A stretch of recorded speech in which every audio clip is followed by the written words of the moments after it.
Diabetes mellitus is a significant and growing health problem across the world. This chronic condition affects millions of people, of all ages and backgrounds. It changes how your body turns food into energy.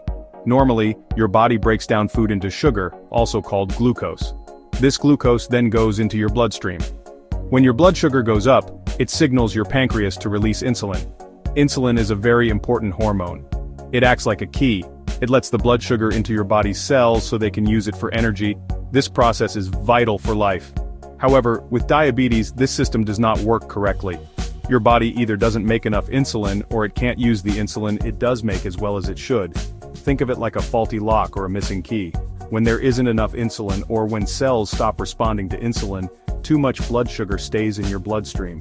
Over a long period, this can cause serious health problems.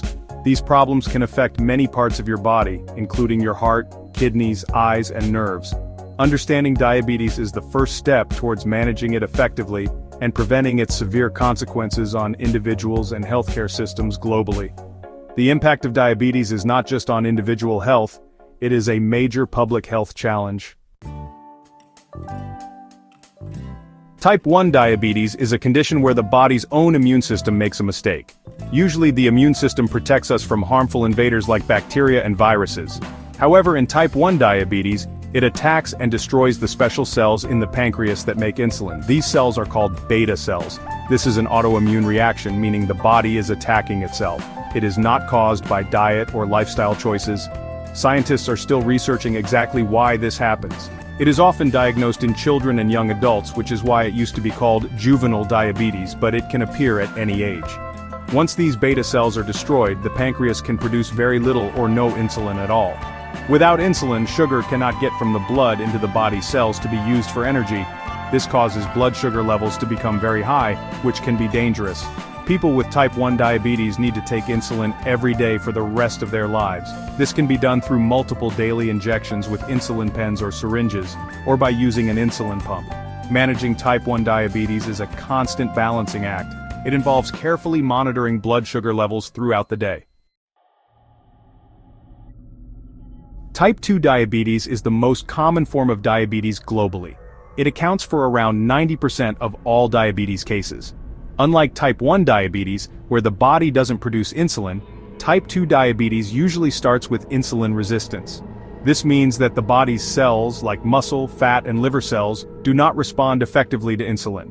Even if the pancreas is producing insulin, the cells have trouble using it to take glucose from the blood. It's like the key, insulin is there, but the lock on the cell is rusty or jammed, and doesn't open easily. This resistance makes it harder for glucose to enter the cells. As a result of insulin resistance, the pancreas tries to compensate by producing even more insulin. For a while, this extra insulin can help maintain normal blood sugar levels. However, over time, the pancreas can become overworked and may not be able to keep up with the increased demand. Eventually, the pancreas may start to produce less insulin than the body needs. When insulin resistance is combined with a decrease in insulin production, blood sugar levels become consistently high. This is when type 2 diabetes is typically diagnosed. This condition develops gradually over many years. While type 1 and type 2 diabetes are the most widely known, there are other forms of this condition. Gestational diabetes is a type that develops during pregnancy in women who did not previously have diabetes. During pregnancy, hormonal changes can make the body's cells more resistant to insulin. For most pregnant women, the pancreas can produce enough extra insulin to overcome this resistance. However, if the pancreas cannot keep up, blood sugar levels rise, leading to gestational diabetes. It usually appears in the middle or later stages of pregnancy and typically resolves after the baby is born. Gestational diabetes carries risks for both the mother and the child. For the mother, it increases the risk of complications during pregnancy and childbirth, such as high blood pressure, preeclampsia, and the need for a cesarean section. It also significantly increases her risk of developing type 2 diabetes later in life. For the baby, gestational diabetes can lead to higher birth weight, which can complicate delivery. Babies born to mothers with gestational diabetes are also at higher risk of developing obesity and type 2 diabetes as they grow older. Management involves careful blood sugar monitoring, a healthy diet, regular exercise, and sometimes medication, including insulin. Section 5. The silent damage complications arising from diabetes. Persistently high blood sugar levels, a hallmark of unmanaged or poorly managed diabetes, can cause widespread damage throughout the body over time. These complications often develop gradually and may not show obvious symptoms in their early stages, making regular checkups and diligent diabetes management crucial. Cardiovascular disease is a major concern. Diabetes significantly increases the risk of heart attacks, strokes, and other heart and blood vessel problems. High blood sugar can damage blood vessels and nerves that control the heart, leading to conditions like coronary artery disease, where arteries supplying blood to the heart become narrowed or blocked. High blood pressure and abnormal cholesterol levels, common in people with diabetes, further elevate this risk. Nerve damage, known as diabetic neuropathy, is another frequent complication. High blood sugar can injure nerve fibers throughout the body. The most common type is peripheral neuropathy, which typically affects the nerves in the legs and feet first. Symptoms can include pain, tingling, burning sensations, numbness, or weakness. If nerves that control internal organs are affected, it can lead to problems with digestion, bladder control, heart rate, and blood pressure regulation. This nerve damage can be debilitating and significantly impact a person's quality of life. Early detection and careful blood sugar control are key to slowing its progression. Section 6.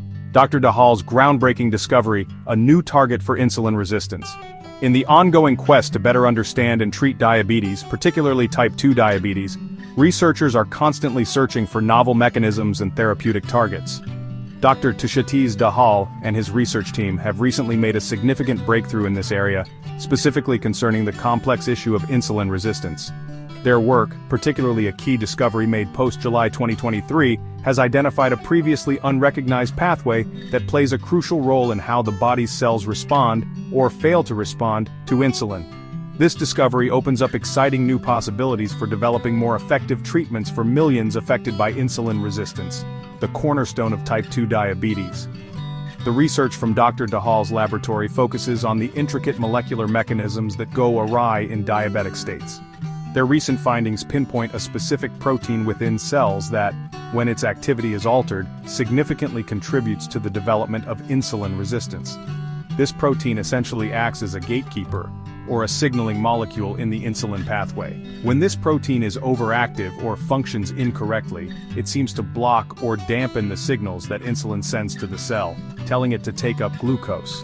This molecular miscommunication is a fundamental reason why cells become resistant to insulin's effects, leading to high blood sugar levels. Section 7. Innovations in Detection and Delivery. Dr. Dahal's further contributions. Beyond the pivotal discovery related to insulin resistance, Dr. Tshetiz Dahal's research program encompasses a broad range of innovative approaches aimed at improving diabetes management from early detection to advanced treatment modalities. One significant area of his team's work involves the identification of novel biomarkers. These are measurable indicators in the body that can signal the presence or risk of a disease.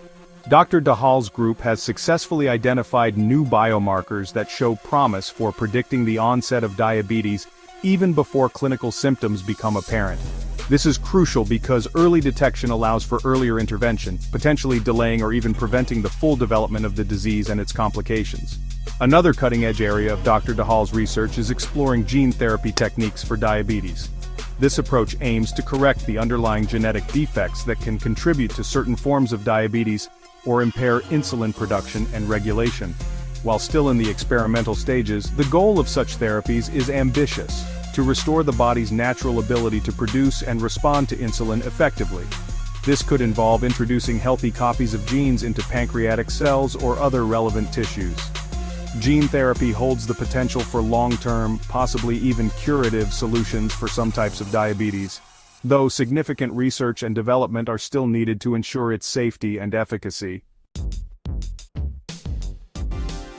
Section 8. The Gut Diabetes Connection and Personalized Care Insights from Dr. Dahal. The human gut is home to trillions of microorganisms, collectively known as the gut microbiota. In recent years, scientists have discovered that these tiny inhabitants play a surprisingly large role in our overall health, including metabolism and immune function. Dr. Tshetiz Dahal is actively investigating the intricate relationship between the gut microbiota and the development and progression of diabetes. His research explores how the composition and activity of these gut bacteria can influence insulin sensitivity and glucose metabolism. Emerging evidence suggests that an imbalance in the gut microbiota, sometimes called dysbiosis, may contribute to the inflammatory processes and metabolic dysfunctions seen in diabetes. Studies from Dr. Dahal's lab and others in the field indicate that specific types of gut bacteria may be more prevalent in individuals with diabetes, while others, considered beneficial, might be lacking. This has led to the exciting idea that modifying the composition of gut bacteria could be a novel therapeutic strategy. Potential interventions could include the use of probiotics, live beneficial bacteria, prebiotics, substances that feed beneficial bacteria, or even fecal microbiota transplantation, transferring gut microbes from a healthy donor. The goal is to restore a healthier gut microbial balance, which could, in turn, help improve insulin sensitivity, reduce inflammation, and better regulate blood sugar levels. Section 9. The Horizon of Diabetes Treatment. Current trends and future aspirations. The field of diabetes research and treatment is constantly evolving, with new discoveries and therapeutic options emerging regularly, complementing the pioneering work of researchers like Dr. Tshetiz Dahal. One of the most significant recent trends has been the development and refinement of new classes of medications for type 2 diabetes. These include SGLT2 inhibitors, sodium glucose cotransporter 2 inhibitors, and GLP-1 receptor agonists, glucagon-like peptide-1 receptor agonists. These drugs have shown remarkable efficacy not only in improving blood sugar control but also in providing additional health benefits, which is a major step forward in comprehensive diabetes care. SGLT2 inhibitors work by causing the kidneys to remove more glucose from the body through urine. Beyond lowering blood sugar, they have been found to offer significant cardiovascular benefits, reducing the risk of heart failure and cardiovascular death in patients with type 2 diabetes. They can also have positive effects on kidney health and promote modest weight loss. GLP-1 receptor agonists, on the other hand, mimic the action of a natural gut hormone. They stimulate insulin release, suppress glucagon secretion, a hormone that raises blood sugar, slow stomach emptying, which helps control appetite, and promote a feeling of fullness. These medications also often lead to weight loss and have demonstrated cardiovascular protective effects.